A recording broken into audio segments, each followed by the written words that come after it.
ओम नमो भगवते वासुदेवाय। ओम नमो भगवते वासुदेवाय। ओम नमो भगवते वासुदेवाय।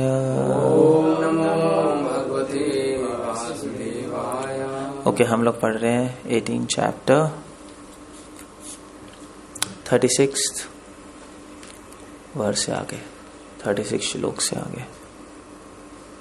सुखम तु इदानीं त्रिविधम् शृणु मे भरत ऋषभ। अभ्यासात् रमते यत्र दुखांतं च निगच्छति। हे भरत श्रेष्ठ, अब मुझसे 3 प्रकार के सुखों के विषय में सुनो, जिनके द्वारा वह जीव भोग करता है और जिसके द्वारा कभी कभी दुखों का अंत हो जाता है। तो सुखों की बात कर रहे हैं भगवान। तो 18वें अध्याय में भगवान ने अलग अलग बात करी। नहीं, कर्म 3 प्रकार के हैं, ज्ञान 3 प्रकार के हैं, धृति 3 प्रकार की है, धैर्य। तो हमने चर्चा कर रहे थे कि क्यों भगवान हर चीज को 3 भाग में बांट रहे हैं। क्योंकि अगर एक भी चीज सतोगुण में नहीं रही और सतोगुण में से रजोगुण तमोगुण में से प्रभावित हो गई तो वही लेके हमें डूब जाएगी।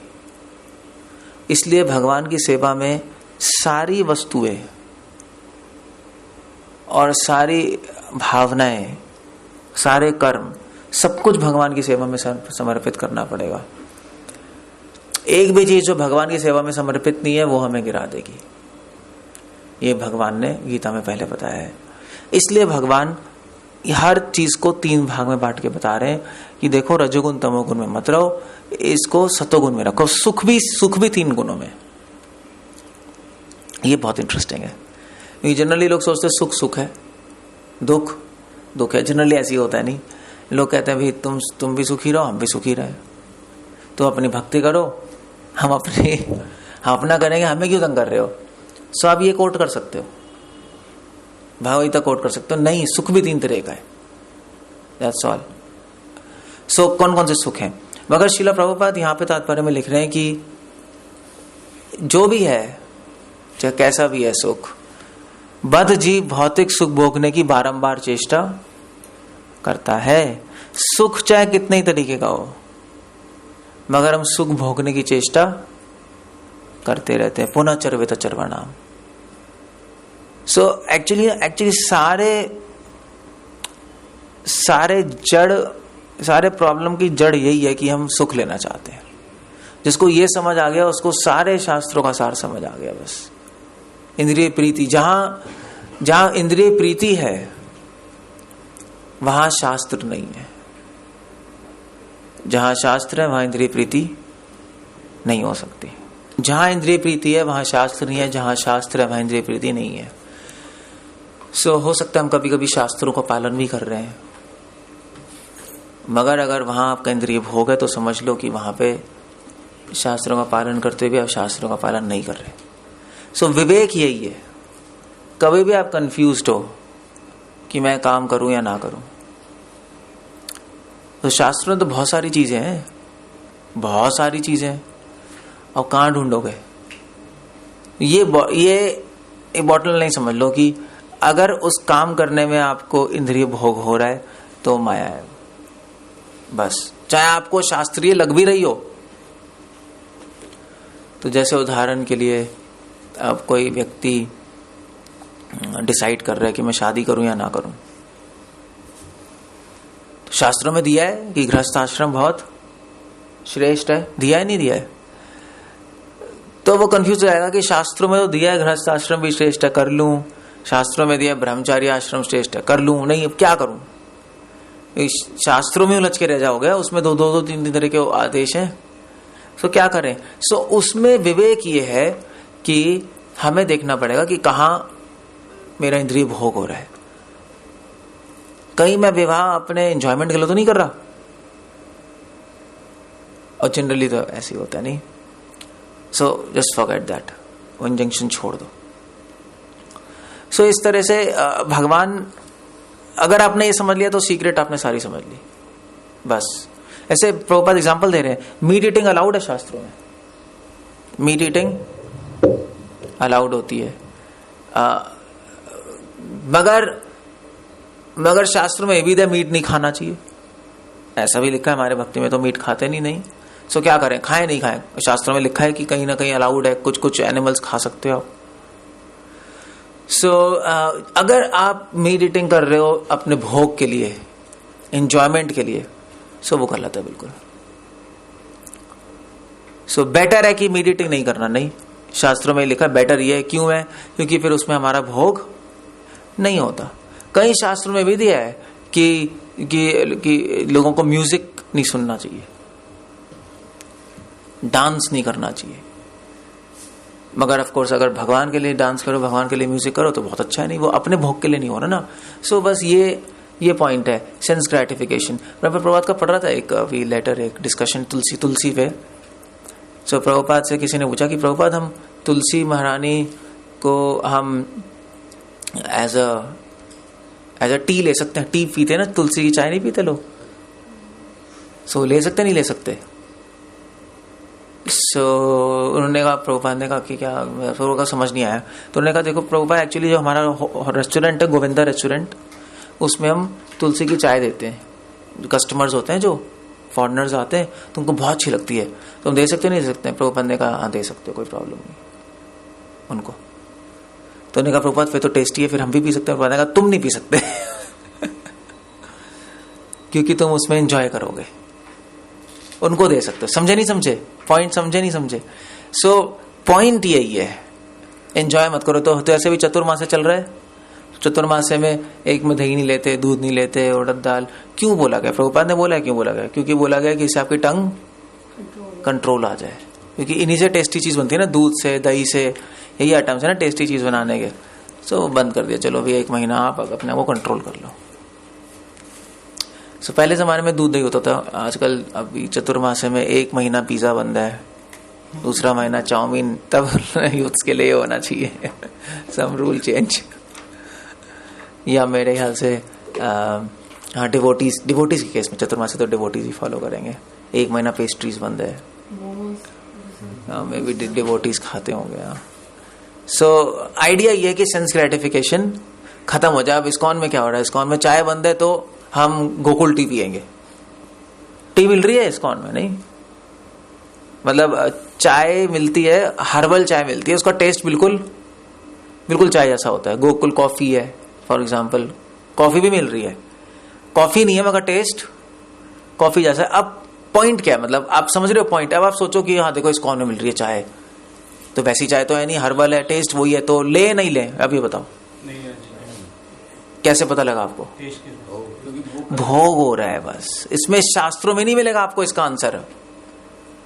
पूरे इस्कॉन में ले रहे हैं लोग, कंफ्यूज हो गए वो, इस्कॉन में बिक रही है गोकुल टी, अब क्या खराबी क्या, उसमें कैफीन थोड़े ना, पी सकते हैं हम, पर नहीं पी सकते क्योंकि आप भोग कर रहे हो, उसको भोग कर रहे हो। अगर आप प्रसाद को भी भोग कर रहे हो, वो भी नहीं ले सकते। चाय तो बहुत दूर की बात है, वो तो बहुत दूर की बात है।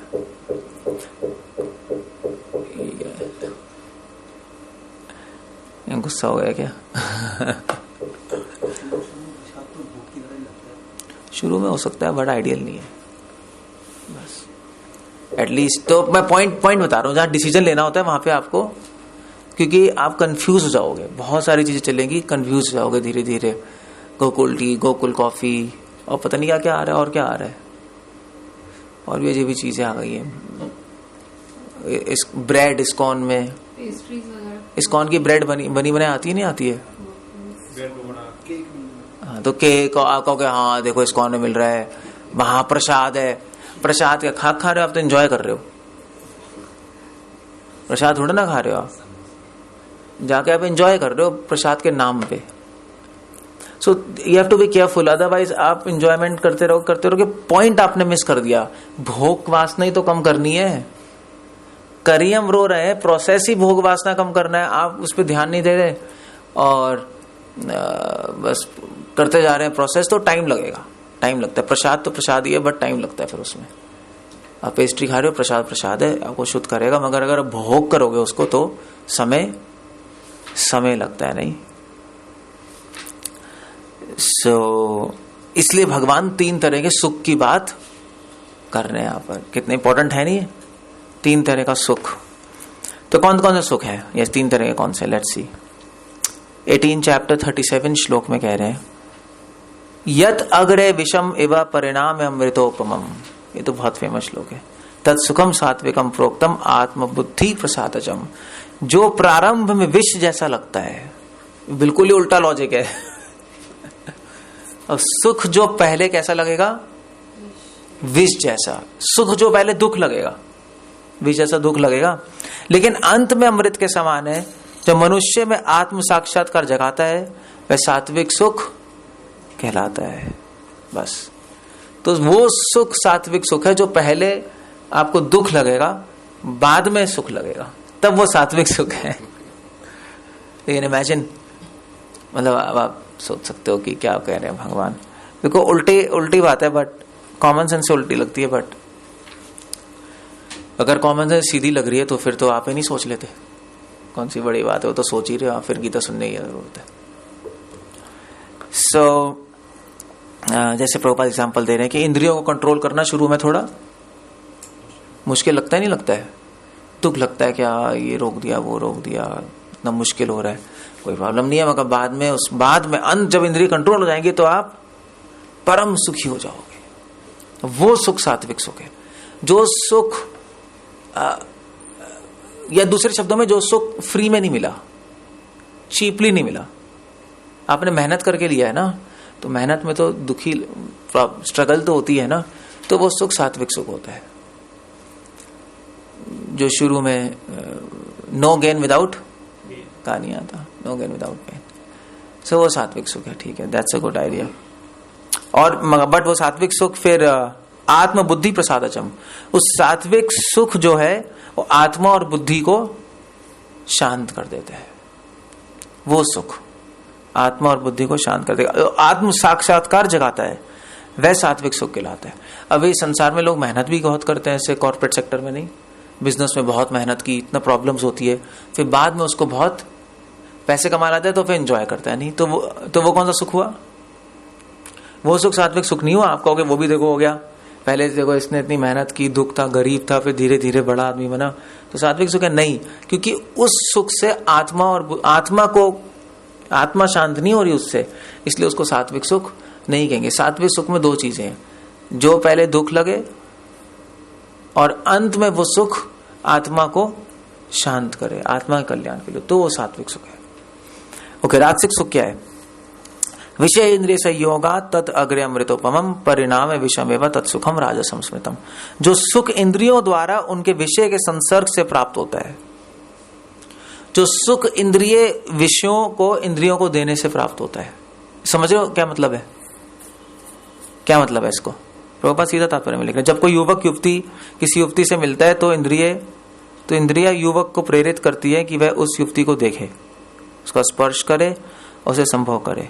प्रारंभ में बहुत सुखकर लगता है, मगर अंत कुछ समय बाद वही विष तुल्य बन जाता है। एनीवे, मैं मतलब प्रभुपाद वुमेन नेगेटिव तो नहीं है बट है ही ऐसा। क्या करें, शुरू में बहुत अच्छा लगता है, शुरू में सबकी शादी होती है, बड़ा मजा आता है, फिर बाद में सोचते हैं फंस गए। यही होता है, दोनों ही सोचते हैं, वो भी सोचते फंस गए, वो भी सोचते फंस गए। ऐसी होता है, मतलब 100% ऐसी होता है, किसी का कुछ और एक्सपीरियंस रहा ही नहीं है इसके एंड में। तो ये राजसिक सुख है। आप टीवी देख रहे हो, बड़ा मजा आएगा, देखते ही मजा आएगा। इंद्रियों का सुख राजसिक सुख है। इमीडिएटली ऐसे कांटेक्ट में आएगी इंद्रियों की चीजें तो आपको बड़ा मजा आएगा, मगर एंड में वो दुखी देके जाएंगे और कुछ नहीं होगा। ये नियम है, क्योंकि रजोगुण का फल क्या हमने देखा था, रजोगुण का फल क्या होता है? दुख।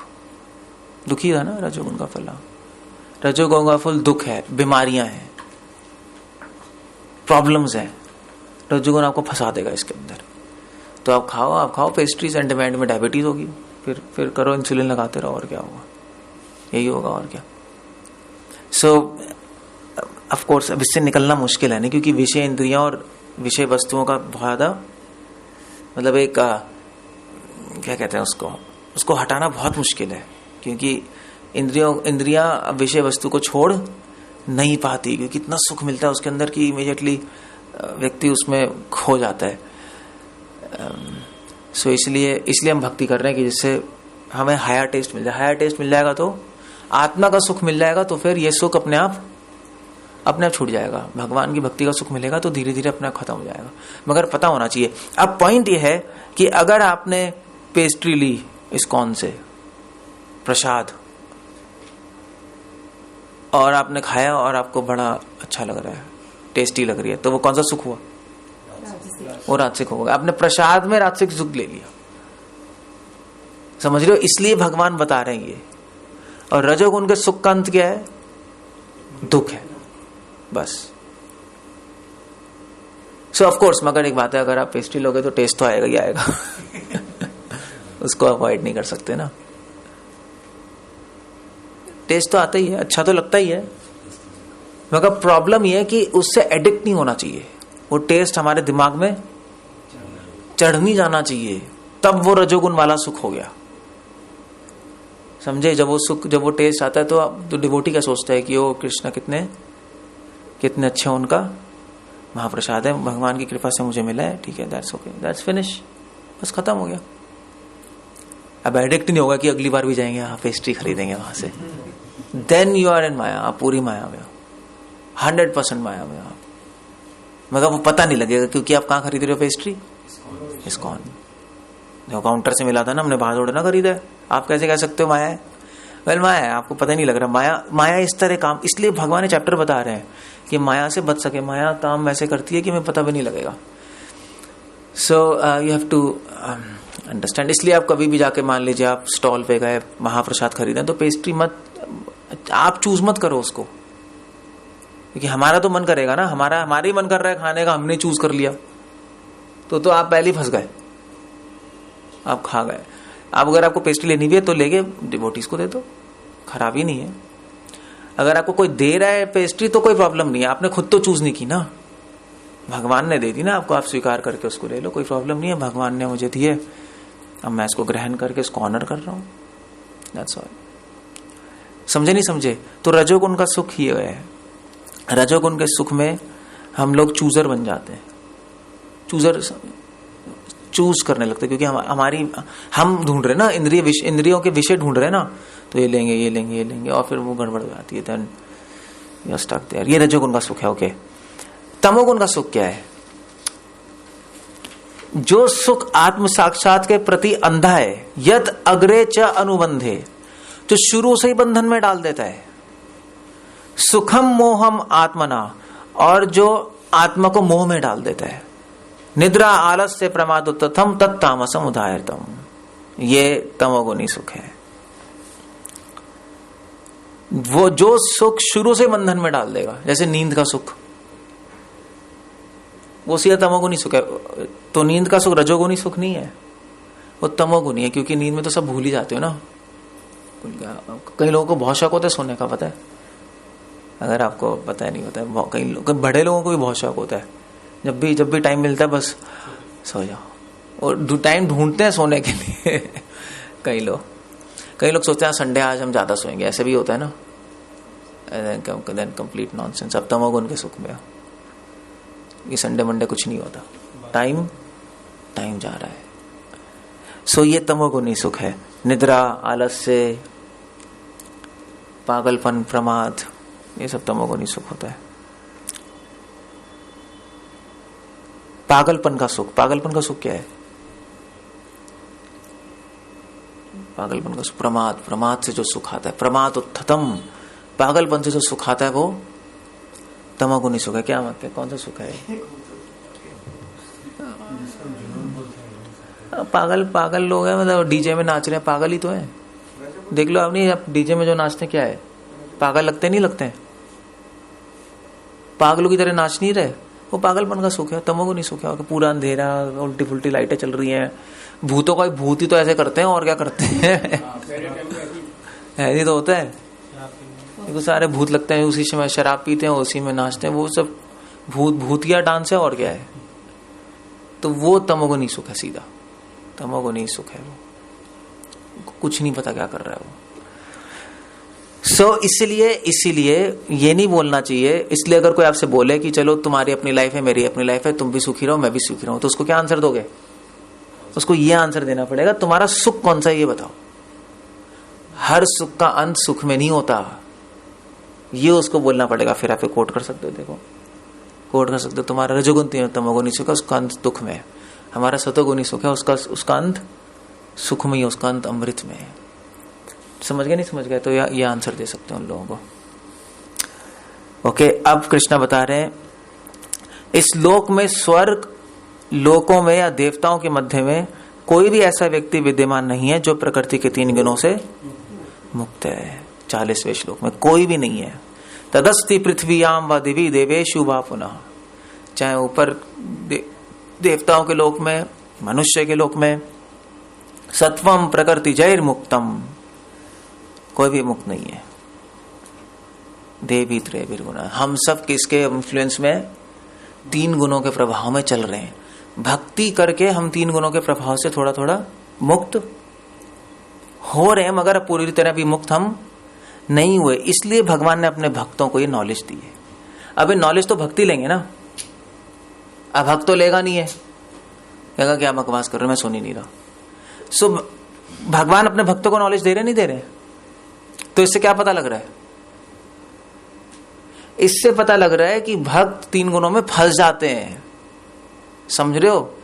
इसलिए हमें बचाने के लिए, हमें गार्ड करने के लिए दे रहे हैं। भगवान को पता है कि ये इस्कॉन में आके पेस्ट्री खाएगा, महाप्रसाद के नाम पे गोकुल टी पिएगा ये, इसलिए भगवान ने नॉलेज दी है कि हम जल्दी से एडवांस कर जाएं। हाँ, अगर आप नए हो तो ठीक है,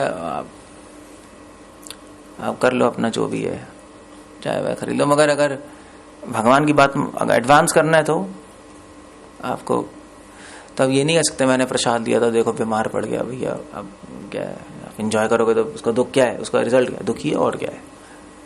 सो समझ रहे नहीं समझ रहे? ये भगवान ने चैप्टर नॉन डिवोटीज के लिए नहीं बोला है कि यार रजोगुनी तमो सुख वो है, सतोगुनी सुख है।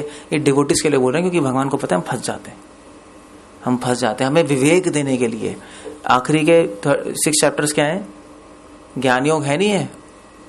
ज्ञान योग का मतलब यही तो होता है कि भगवान हमें विवेक दे रहे हैं कि हम भक्ति अच्छी तरह, उस विवेक से हम अपनी भक्ति की रक्षा कर पाए। ये ज्ञान योग है, मैंने बताया था।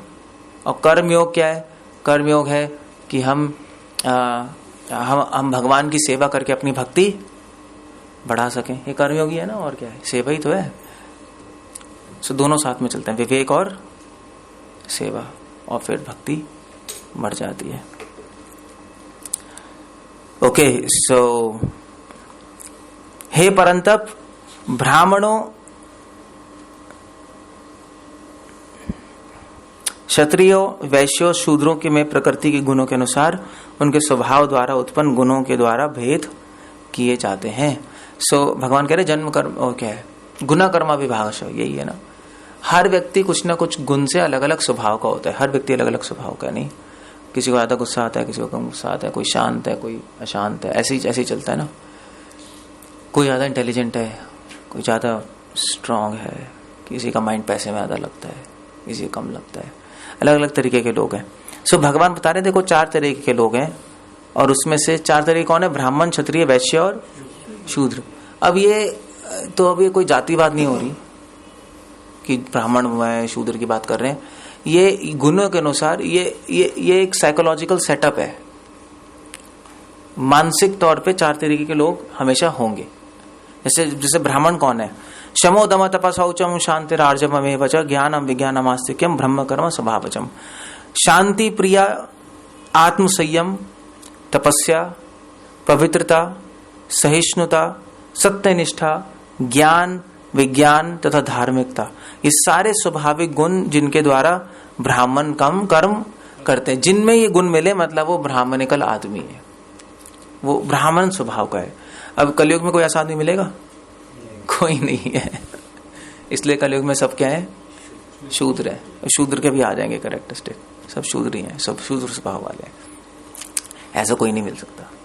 सेंस कंट्रोल्ड है, शांति प्रिय, पवित्र है, ज्ञान है, विज्ञान है, धार्मिक है, उसको धर्म करता है, ऐसा नहीं मिलता। हाँ, ये जरूर है कि इस ब्राह्मणिकल जो ब्राह्मण ये जो गुण बता रहे हैं, इसकी एक परछाई जरूर मिल जाती है लोगों में, है नहीं? कुछ लोग अपने अच्छे होते हैं नहीं होते हैं, उनको अच्छा लगता है, शांति प्रिय भी होते हैं, थोड़ा संयम भी होते हैं, जल्दी उठेंगे सुबह, जल्दी ऐसे पहले होते थे, पहले बूढ़े लोग थोड़ा धार्मिक भी होते थे, चाहे उसको पूरी तरह शास्त्रों ज्ञान नहीं है, तो हाँ थोड़ा सा परछाई मिल जाती है ब्राह्मणिकल स्वभाव की, मगर एग्जैक्टली ब्राह्मणिकल स्वभाव नहीं है। भागवत में लिखा सब शूद्र है, मगर उसमें थोड़ी सी परछाई आ जाएगी ब्राह्मण की, तो थोड़ा सा हो जाएगा, और इट्स वेरी डिफिकल्ट। बट ऐसे लोग हैं, कौन है? भक्त है। भक्तों में सारे गुण आ जाएंगे? नहीं आ जाएंगे। आत्म संयम भी होते हैं, शांति प्रिय भी होते हैं, तपस्या भी है, सत्यनिष्ठा भी है, धार्मिकता भी है। इसलिए वैष्णव क्या होते हैं? वैष्णव ब्राह्मण स्वभाव के होते हैं। वैष्णव ही ब्राह्मण है, ब्राह्मण ही वैष्णव है। असली वैष्णव तो ब्राह्मण ही है ना, सॉरी, असली ब्राह्मण वैष्णव ही है। समझे नहीं समझे? तो ब्राह्मण वो वाला ब्राह्मण नहीं, क्योंकि उसमें गुण ही नहीं है। ये सारे स्वभाव तो भक्तों में अपने आप आ जाते हैं। इसलिए ब्राह्मण मिलेंगे, मगर आपको वैष्णव कम्युनिटी में मिलेंगे, और कहीं नहीं मिल सकते। आपको कहीं नहीं मिलेंगे, आपको बाहर नहीं मिलेंगे। चतुर्वेदी, द्विवेदी सब शूद्र हैं। ओके, क्षत्रिय कौन है? वीरता, 43rd श्लोक। वीरता, शक्ति, संकल्प, दक्षता, युद्ध में धैर्य, उदारता, नेतृत्व, ये क्षत्रियों के स्वाभाविक गुण है। शौर्य, तेजो, धृति, दाक्ष्यम, युद्धे चा पलायनम, दानम, ईश्वर स्वभाव च क्षात्रम, कर्म स्वभावजम।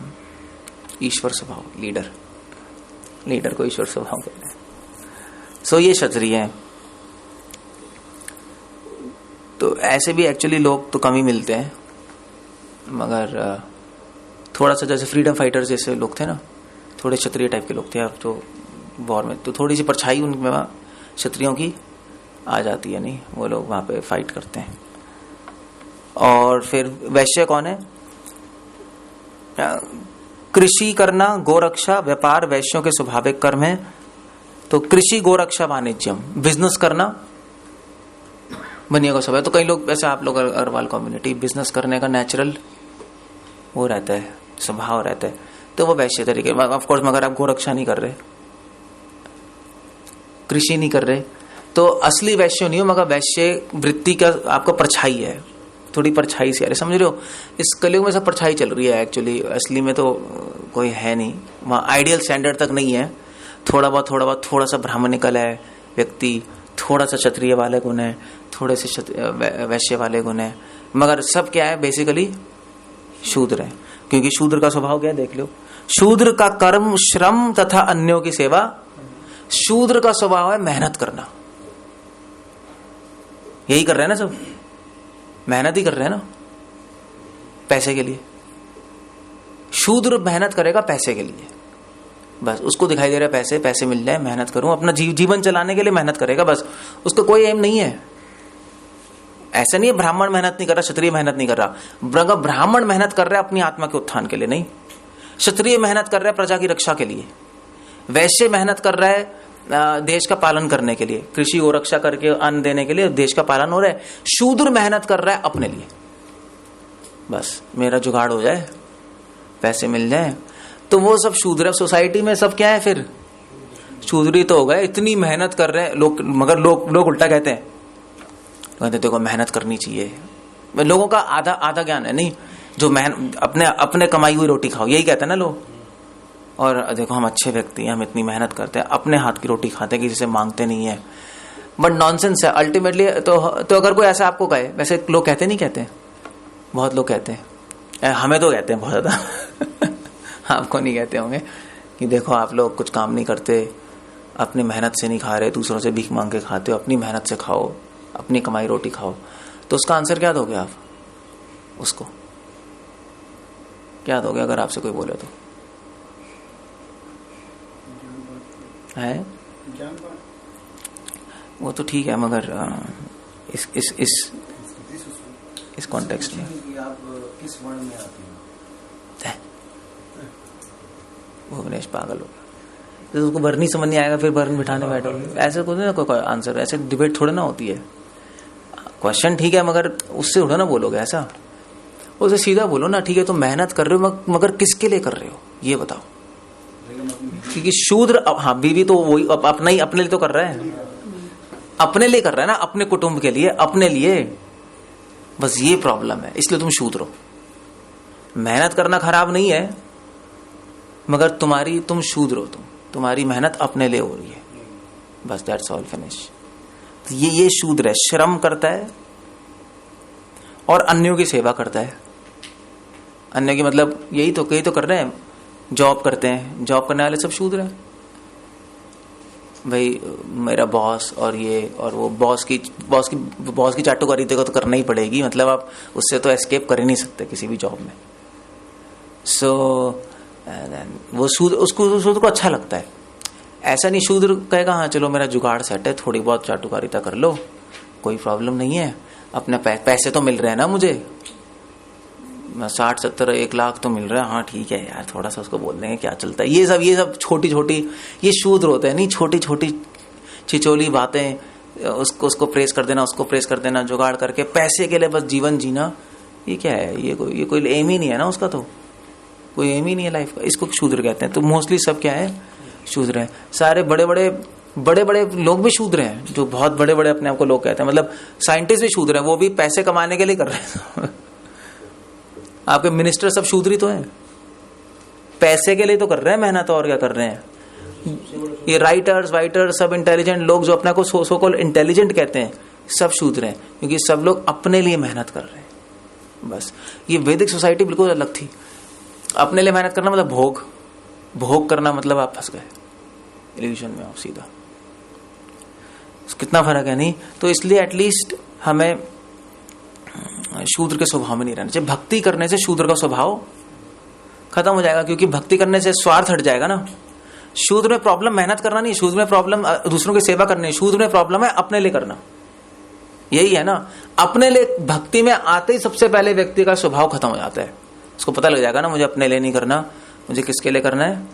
भगवान के लिए। जहां स्वार्थ हटा, शूद्र का स्वभाव खत्म हो गया, वो ऊपर की कैटेगरीज में आ जाएगा, ब्राह्मण क्षत्रिय वैश्य कैटेगरी में। इसलिए भक्ति से अपने आप सारी प्रॉब्लम सॉल्व हो जाती है। अपने अपने कर्म के गुणों का पालन करते हुए प्रत्येक व्यक्ति सिद्ध हो सकता है। अब अपने अपने स्वभाव के अनुसार कर्म करो तो अच्छा रहेगा, नहीं? सो अगर आप बहुत स्वार्थी हो, देवता को स्वभाव है, तो क्या करना चाहिए? तो कौन सा कर्म करना चाहिए? शूद्रों का कर्म नहीं। शूद्रों का कर्म क्या है? अब ये जो मैंने एग्जांपल देते हैं ना, जितने भी कॉर्पोरेट सेक्टर, ये लोग असली में शूद्र भी नहीं है, शूद्र की परछाई है इनमें। समझ रहे हो? इनके जैसे सारी परछाई बता रहा था ना, इनको शूद्र भी नहीं कहेंगे, इनको शूद्र की परछाई है। ये है क्या, ये मुझे नहीं पता। जानवर है एक्चुअली, ये तो जानवर है ना। भागवतम कह रही है ना, जो शास्त्रों को पालन नहीं कर रहा वो क्या है? धर्मे ना ही ना पशु। ये तो जानवर है, और जानवरों में शूद्र की परछाई है थोड़ी सी बस। असली शूद्र के स्टैंडर्ड पे भी नहीं है। शूद्र क्या करता है? तो अगर इनको जानवर से ब्राह्मण बनना है तो पहले शूद्र बनना पड़ेगा ना, धीरे धीरे। तो इनको पहले शूद्र बनना पड़ेगा। शूद्र कैसे बनेंगे? तो क्या करो आप, उसका क्या काम है? स्वभाव है वो तो, श्रम करना, स्वार्थ के साथ काम करना। मगर काम क्या है? अन्यों की, किसकी सेवा करना? ब्राह्मण क्षत्रिय वैश्यों की सेवा करना, ये काम है। तो अगर उसको एडवांस करना है तो क्या करे? ब्राह्मण की सेवा करना। ब्राह्मण कौन है? वैष्णव की सेवा करना शुरू कर दे, तो धीरे धीरे वो एटलीस्ट शूद्र बन जाएगा। पशु से एटलीस्ट वो बन जाएगा, फिर धीरे धीरे आगे बढ़ जाएगा फिर वो। इसलिए सबसे पहले भक्ति में क्या बोला जाता है? क्या करो? वैष्णव सेवा। तभी तो बोला जा रहा है क्योंकि वो तो जानवर हो। अभी जानवर हो, अभी कुछ भी नहीं पता आपको, अभी अपने रिफ्लेक्स से चलते रहे ना लोग, तो रिफ्लेक्स से चल रहे हैं, जो मन में है कर डाला बस। खाना खा लिया, सोना है, गंदे रह रहे हैं, भोग करना है, सेक्स करना है, बस पूरे टाइम अपने एनिमल है ये, और क्या जानवर है, बिना बुद्धि के बस चलते रहो।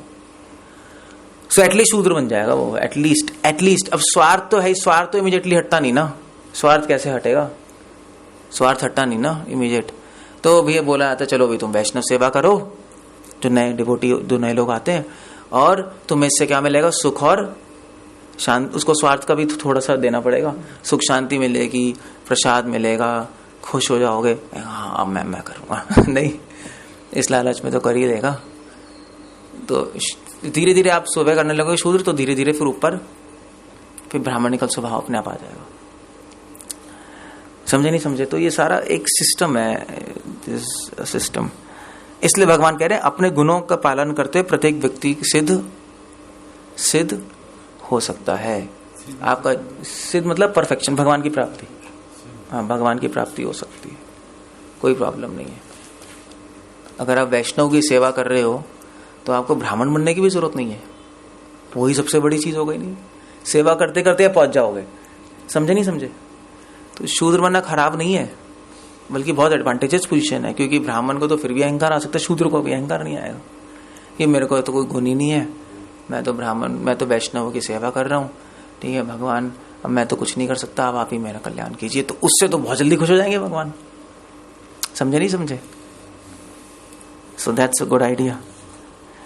अब तुम मुझसे सुनो कि यह किस प्रकार किया जा सकता है, कैसे व्यक्ति अपने अपने स्वभाव में रहकर काम करता है।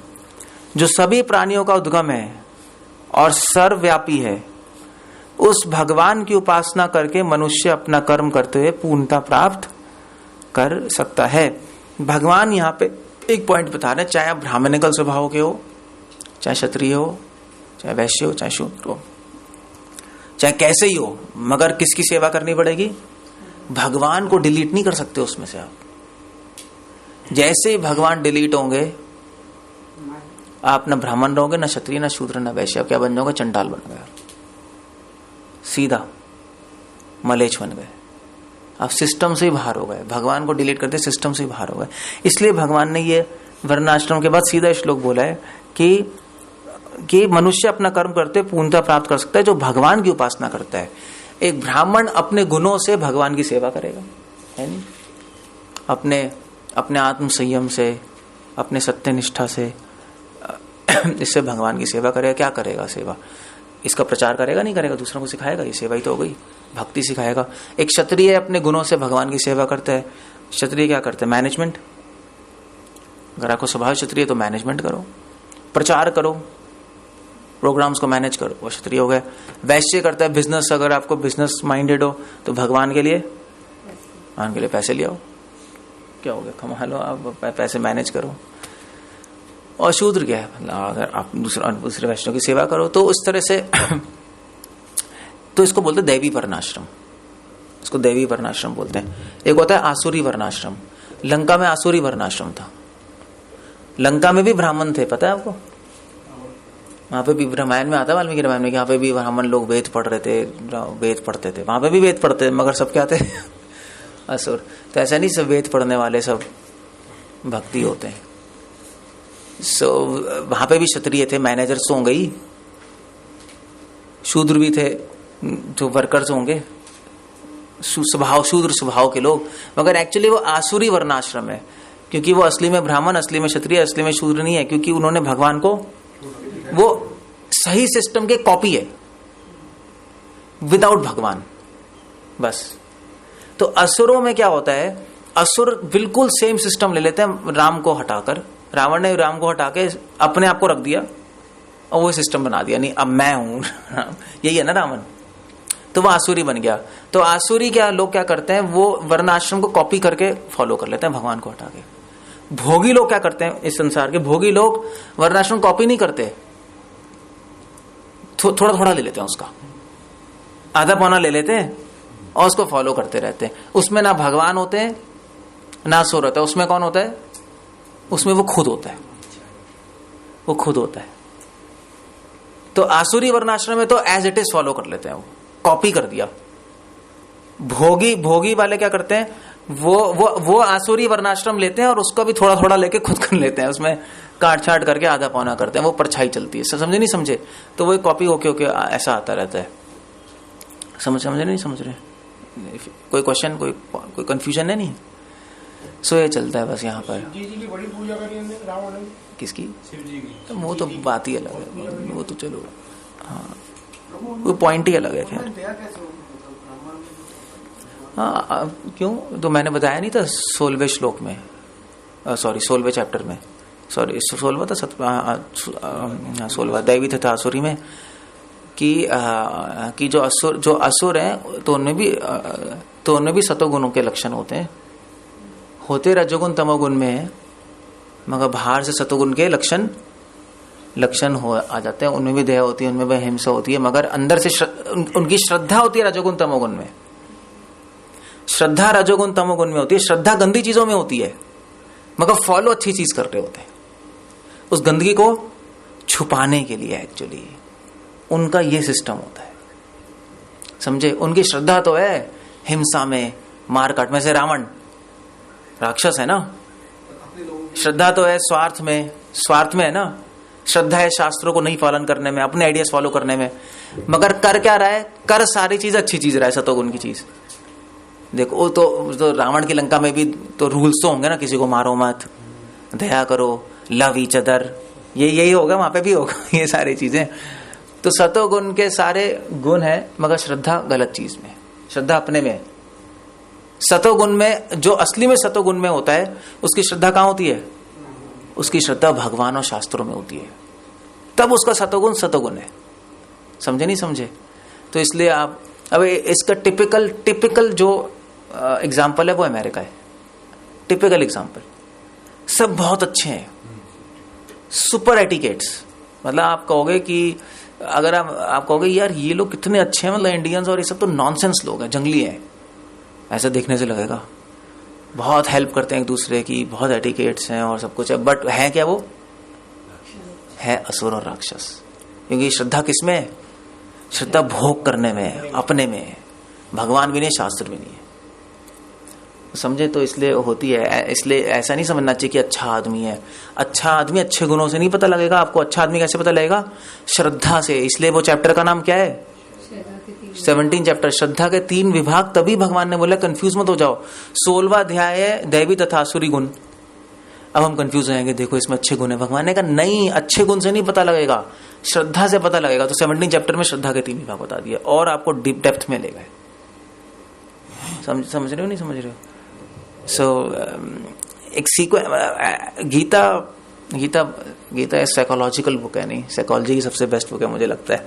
आई थिंक कोई कोर्स करना हो साइकोलॉजी का तो गीता पढ़ानी चाहिए, वो पूरा ऊपर से नीचे स्कैन कर लेगा आदमी को। टीचर वो तो होना ही चाहिए, वो तो है ही। इसलिए एक मिनट, इसलिए हम सोसाइटी में रहते हैं तो आप किसी को देख के मत बोला करो अच्छा इंसान है, जरूरी नहीं है। उसकी श्रद्धा से देखो। मोस्टली सोसाइटी में आपको सब असुर और असुर मिलेंगे, नहीं, क्योंकि उनकी श्रद्धा तो अपने में ही है ना।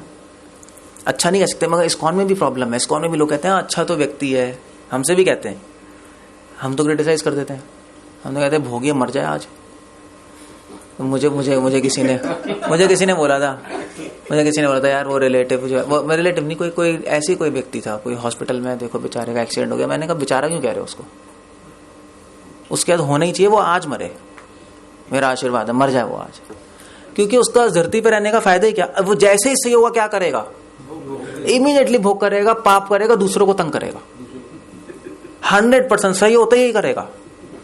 आप देख लो, बुखार में पड़े रहते हैं लोग, मैंने देखा है, अरे वो बुखार में पड़े हुए हैं और कुछ नहीं, फिर इसको एक एस्पिरिन दो बुखार की, बिल्कुल इमीडिएटली सही होगा। वैसे बुखार साफ हुआ उसका, इमीडिएटली फिर चलो भैया लाओ चीजें, टीवी सब चालू हो गया, बस प्लान शुरू हो गए, ये करूंगा वो करूंगा, उसको ऐसे करूंगा, ये करूंगा, पैसे लूंगा। तो फायदा ही क्या? वो आज मरे अच्छा है, पृथ्वी पे बाहर है वो। मगर हम एक्चुअली ये गीता का स्टूडेंट ही बोल सकता है जो कि बिल्कुल आर पार देख रहा है, झांक के देख रहा है। जो बाहर से देख रहा है वो कंफ्यूज होगा। फिर उसकी फिलॉसफी होगी, अच्छा तो व्यक्ति है, ऐसा क्यों बोल रहे हो आप तो हमेशा क्रिटिसाइज करते रहते हो। लोग ये कहते हैं नहीं नेगेटिव हो, पॉजिटिव नहीं बोल रहे। अब पॉजिटिव क्या बोले जब दुनिया ही ऐसी है, क्या करें। किसी नेगेटिव को पॉजिटिव बोलना क्या है, पागलपनी तो है नहीं। आयुर्वेद में लिखा है कि उनका ट्रीटमेंट नहीं करना चाहिए, ऐसे लोगों का जो स्वार्थी, उनका ट्रीटमेंट नहीं करना चाहिए। सीरियसली, हाँ, मरने देना। अब क्यों लिखा है? आप कहोगे यार ये तो अजीब सी बात है। ओथ लेते हैं जब प्रैक्टिस करना शुरू करते हैं आयुर्वेदिक डॉक्टर। जब कोर्स आके ओथ हम पढ़ रहे थे, ओथ में कि स्वार्थी लोगों का, कामी लोगों का ट्रीटमेंट मत करो। आजकल तो वही तो कह रहा हूँ, मर जाए सब पहले। इसलिए जितने भी हॉस्पिटल्स हैं अच्छा काम तो कर रहे हैं, मगर उनको पाप भी लगेगा, उनको पाप लगेगा। जितने डॉक्टर्स हैं उनको पाप लगेगा। इस तो भी जैसे हम लोग प्रोफेशन में थे, पाप का भागी बनना पड़ेगा। प्रकृति के नियम छोड़ेंगे नहीं आपको। प्रकृति के नियम बहुत क्रूर हैं, वो नहीं देखेंगे कि आप ये क्या हो वो क्या हो। जो लॉ है वो लॉ है, बस दैट्स ऑल। प्रभुपाद लिख रहे हैं प्रकृति के नियम छोड़ेंगे नहीं। आप इम्प्लीकेट होगे और आपको भुगतना पड़ेगा, कोई कुछ नहीं कर सकता उसका। इसलिए मैंने छोड़ दिया था मेडिकल प्रोफेशन। मैंने जब पढ़ा, मैंने कहा भाई ये तो फंस रहे हैं अब इसका कोई एक्सक्यूज तो है नहीं, क्या करें। आप आंख बंद करके तो नहीं कर सकते, चलो मैं तो अच्छा काम कर रहा हूं ना, मुझे क्या लेना देना। आप कुछ भी सोच सकते हो, उससे नहीं चलता काम। जो नियम है वो चलेगा। मैंने तो छोड़ दिया। खैर, मगर ये बातें एक ऑर्डिनरी आदमी को समझ नहीं आ सकती। वो तो रिवोल्ट ही कर देगा अगर हमने बोल दिया। नहीं, वो रिवोल्ट कर देगा। इसलिए ये चैप्टर किसके लिए है? ये डिवोटीज के लिए बोल रहे हैं भगवान। इसलिए भगवान ने बोला कि ज्ञान योग और कर्मयोग में श्रेष्ठ कौन सा है? कर्मयोग। कर्मयोग बेटर है, क्योंकि ऑर्डिनरी आदमी को आप ज्ञान नहीं दे सकते, वो रिवोल्ट ही कर जाएगा। पहले उसको सेवा में लगाओ, सेवा करते करते शुद्ध हो जाएगा, तब वो सुनने लायक बनेगा। जैसे आप लोग सुन रहे हो, अगर आपको पहले दिन बोल देता आप तो भाग जाते, कहते यार क्या हो रहा है नहीं। अब आप सुनने की पोजीशन में आ गए, क्योंकि सेवा करते करते हृदय शुद्ध हो गया। आपको समझ आ रहा है स्वार्थ होता क्या है। पहले तो स्वार्थ ही समझ नहीं आता था। स्वार्थ चीज क्या है यार, मतलब होती क्या है स्वार्थ, पाप पुण्य क्या है, हम क्यों फंसेंगे। लोग ये कहते हैं ना कि हमने तो अपनी तरफ से अच्छा कर दिया, हमें क्या लेना देना है। मगर तुम्हारे बोलने से कुछ नहीं। प्रभुपाद एक्चुअली डेफिनेशन दे रहे हैं, मैं पढ़ रहा था 18 चैप्टर में, इसके पहले श्लोकों में कुछ। प्रभुपाद कह रहे हैं माया मतलब, बहुत अच्छी डेफिनेशन है, प्रैक्टिकल। माया मतलब अपने एक्सपीरियंस से काम करना। बहुत परफेक्ट डेफिनेशन लगी मुझे, परफेक्ट। मतलब हम बड़ी बड़ी बातें बोलते हैं, माया शक्ति है, माया वो है, भगवान की माया है। नहीं, प्रभुपाद ने बिल्कुल सटीक आंसर दिया। माया मतलब अपने एक्सपीरियंस से काम करना, वो माया। आप अपने एक्सपीरियंस से काम कर रहे हो, वो माया 100% आप इल्यूजन में हो। भगवान के एक्सपीरियंस से काम करना, वो तब आप माया से परे हो, तब आप मुक्त हो। सो भगवान कह रहे हैं कि यस। इसलिए वो स्टोरी नहीं है कि एक संत के पास एक भोगी आया, तो संत ने आशीर्वाद क्या दिया, मर जा जल्दी। तो जब तक जिएगा तब तक पाप करेगा। तो जो थोड़े बहुत पुण्य किया, अभी मर के वो भोग तो लेगा पहले वरना पाप कर करके इतने पाप हो जाएंगे, पुण्य छुप जाएंगे, फिर तू चढ़ता रहेगा नरक में। सो आशीर्वाद, मर जाओ। वो तो टीवी में गलत दिखाते हैं कि जीते रहो सब कोई संत ऐसे नहीं होते। संत भगवान के एक्सपीरियंस से, भगवान की नॉलेज से चलते हैं। समझे नहीं समझे, so you have to see. At least हमारे डिवोटीज को अंडरस्टैंडिंग होनी चाहिए। वैसे अगर आप पूरे इस्कॉन में चले जाओ, ये चीज किसी को अंडरस्टैंडिंग नहीं है। एटलीस्ट इंडियंस को तो नहीं है। इंडियंस थोड़े ना से फंसे रहते हैं, ये भी अच्छा है, चलो ये भी अच्छा है, क्यों ऐसा बोल रहे हो। नहीं, ये है ना, होता है नहीं होता है। सो इंडियंस का थोड़ा ऐसे ही रहता है, थोड़े भावुक ज्यादा होते हैं। भावुक भी कह लो या माया में, पता नहीं क्या कुछ भी कह लो, मुझे नहीं पता। थोड़ा कॉम्प्लेक्स सिचुएशन है, होता है नहीं होता। सो अपने वृत्ति परक कार्य को करना, चाहे वे कितना ही त्रुटिपूर्ण ढंग से क्यों ना किया जाए। अन्य किसी के कार्यों को स्वीकार करने से और अच्छी प्रकार करने की अपेक्षा अधिक श्रेष्ठ है। अपने स्वभाव के अनुसार निर्दिष्ट कर्म कभी भी पाप में से प्रभावित नहीं होता। भगवान ये समझा रहे हैं कि अपने स्वभाव के अनुसार काम करो, दूसरे को इमिटेट मत करो। हो सकता है कि दूसरे का काम आप, हो सकता है कि आप उसका काम, उसके जो वो अपने स्वभाव से कर रहा है, आप उसका काम अच्छी तरह कर पाओ बिना त्रुटि के, मगर फिर भी आप पाप में फंस जाओगे। क्योंकि अगर अपने स्वभाव से नहीं करोगे तो पाप में फंसोगे। क्यों? ऐसा क्यों होता है? क्यों होता है ऐसा? मान लीजिए उदाहरण के लिए, मान लीजिए अब वैष्णव में एक ब्राह्मणिकल स्वभाव, क्षत्रिय स्वभाव ऐसे ही है ना। वैष्णव में किसी का मन मैनेजमेंट में, किसी का मन पठन पाठन में, ऐसा है नहीं। ब्राह्मणों का पठन पाठन में, कोई मैनेजमेंट में, कोई क्षत्रिय वैश्य प्रवृत्ति पैसे करने में, कोई शूद्र मतलब तो यहाँ पे गंदी सेंस में नहीं है, औरों की सेवा कर रहे हैं। ठीक है भी, हम तो ज्यादा कुछ नहीं कर सकते, हम थोड़ी बहुत सेवा करेंगे, आप बताओ हम कर देंगे, कोई प्रॉब्लम नहीं, जो बताओगे। सो अगर मान लीजिए कोई व्यक्ति है, वो सोचे भी देखो ये इतना पढ़ रहे हैं, मैं भी पढ़ना शुरू कर दूंगा, और उसने पढ़ना शुरू कर दिया दबा के, उसने पढ़ भी लिया, उसका स्वभाव नहीं है मगर करता जा रहा है, तो क्या होगा फिर? वो किस में लिप्त हो जाएगा? भगवान कह रहे हैं वो पाप में लिप्त हो जाएगा। पाप में, चाहे वो अच्छी तरह कर रहा हो। क्यों? क्योंकि उसको अहंकार आ जाएगा। पहली बात ये है, क्योंकि उसका स्वभाव तो है नहीं। बिना स्वभाव के कोई भी काम करोगे ना तो उसमें आपको मेहनत लगेगी डबल। स्वभाव से करोगे तो नेचुरली हो जाता है ना, स्वभाव ही आपका, आपको इंटरेस्ट ही आ रहा है। समझ रहे नहीं समझ रहे हो? अगर आपका इंटरेस्ट पढ़ने में, आप पढ़ रहे हो, स्वभाव ही है, पढ़ रहे हैं, उसमें अहंकार नहीं आता भी। सबका खाना खाने का स्वभाव है नहीं, सबका खाना खाते नहीं खाते हैं, उसमें कोई मेहनत लगती है कि आप खाना पड़ेगा, वो खा लेते हैं बस। तो खाना खाने में हमें अहंकार स्पॉन्टेनियस होता है ना, वो तो स्पॉन्टेनियस चल रहा है। किसी को अहंकार आया आज तक मैं खाना खाता हूं? आया कभी अहंकार? कभी किसी को अहंकार नहीं आएगा, नहीं, क्योंकि स्वाभाविक है वो। स्वाभाविक चीज में अहंकार नहीं आता, मगर जो अस्वाभाविक चीज है उसमें अहंकार आ जाएगा। क्योंकि आप अननेसेसरी तोड़ मरोड़ के काम कर रहे होगे ना, फिर उसको देखो, जैसा उसने किया था मैंने वैसा भी, मैंने वैसा कर डाला, देखा तो आप फंस गए। तो वो पाप की शुरुआत हो गई बस। आपके जो स्वाभाविक है वो कभी नहीं, वो कहेगा यार मैं हुई है ऐसा, मैं तो कर ही रहा हूं, मैं क्या करूं, मैं मेरा इंटरेस्ट ही है, मैं करता रहता हूं, मुझे नहीं पता क्यों करता हूं, बस कर लेता हूं। ऐसे ही होता है ना, तो उसको अहंकार नहीं आएगा कभी। इसलिए भगवान कह रहे हैं कि चाहे अपना स्वभाव के अनुसार करो, चाहे गलती से ही करो, चाहे उसमें परफेक्शन नहीं है फिर भी करते रहो। दूसरे के स्वभाव के अनुसार अगर तुम परफेक्टली भी कर लोगे, उससे ज्यादा भी कर लोगे, तब भी फंस जाओगे, उसमें अहंकार आ जाएगा। अहंकार ही तो सबसे बड़ा पाप है, और क्या है, फंस जाओगे। सो जहां हो, जैसे हो वैसे करते रहो, सेवा करो बस।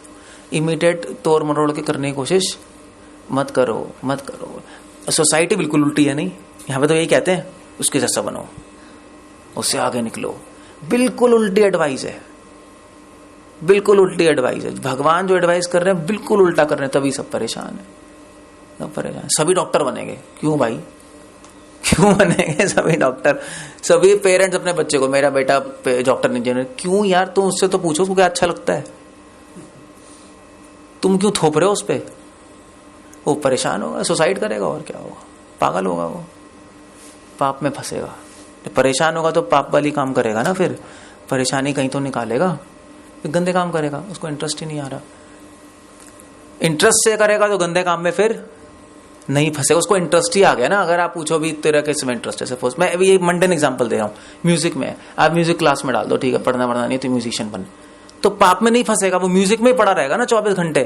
खराब चीज नहीं देखेगा, खराब चीज में नहीं पड़ेगा, गंदे दोस्तों का नहीं जाएगा, वो तो गलत। आप उसको पढ़ाई में ठूस रहे हो तो कहेगा यार मैं फ्रस्ट्रेट हो गया, अब चलो घूमने चलते हैं। खराब, फिर आप कहोगे यार तू ऐसा, फिर उसको 2 थप्पड़ मारोगे, वो कहाँ सुनने वाला है। आप कर लो, कुछ कर लो, फिर एक दिन वो आपको 2 थप्पड़ मारेगा, गेट लॉस्ट।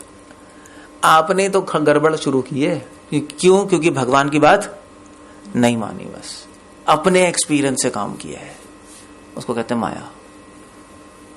सो भगवान ये जो श्लोक है ना, ये भक्ति में भी एप्लीकेबल है और प्रैक्टिकल में भी एप्लीकेबल है। ये प्रिंसिपल्स हैं, ये प्रोसीजर्स नहीं है, ये समझ रहे हो नहीं समझ रहे हो? ये प्रिंसिपल्स हर जगह एप्लीकेबल होंगे, समझ रहे हो? तो जैसे मान लीजिए आपको दया करनी है, तो ये तो प्रिंसिपल है ना, वैष्णव कम्युनिटी में भी चलेगा, बाहर भी चलेगा। ये कोई वैष्णव कम्युनिटी की मोनोपोली थोड़ी ना इस पे। तो सब जगह सत्य बोलना चाहिए, सबको सत्य बोलना चाहिए। तो ये प्रिंसिपल है कि अपने स्वभाव के अनुसार करो, चाहे आप कमी कर पा रहे हो फिर भी कर लो अपने स्वभाव के अनुसार। दूसरे के स्वभाव के अनुसार मत चलो, चाहे आप उससे डबल कर जाओ, वहां पे मत करो। कंपटीशन मत करो, बेसिकली यही बता रहे हैं। और आज का जमाना क्या है? पूरा कंपटीशन है, बिल्कुल उल्टा। पागल हो रहे हैं सब। कर लो कंपटीशन, हो ही नहीं सकता, आपको स्वभाव ही नहीं, आप कर ही नहीं पाओगे। कर भी लोगे तो परेशान होगे वहां जाकर, बस परेशान होंगे और क्या। भगवद गीता सबके लिए एप्लीकेबल है, देख रहे हो? सब लेवल्स पे एप्लीकेबल होते हैं, स्पिरिचुअल लाइफ, मटेरियल लाइफ को प्रिंसिपल्स भगवान ने बता दिए। ओके, हम कल करेंगे।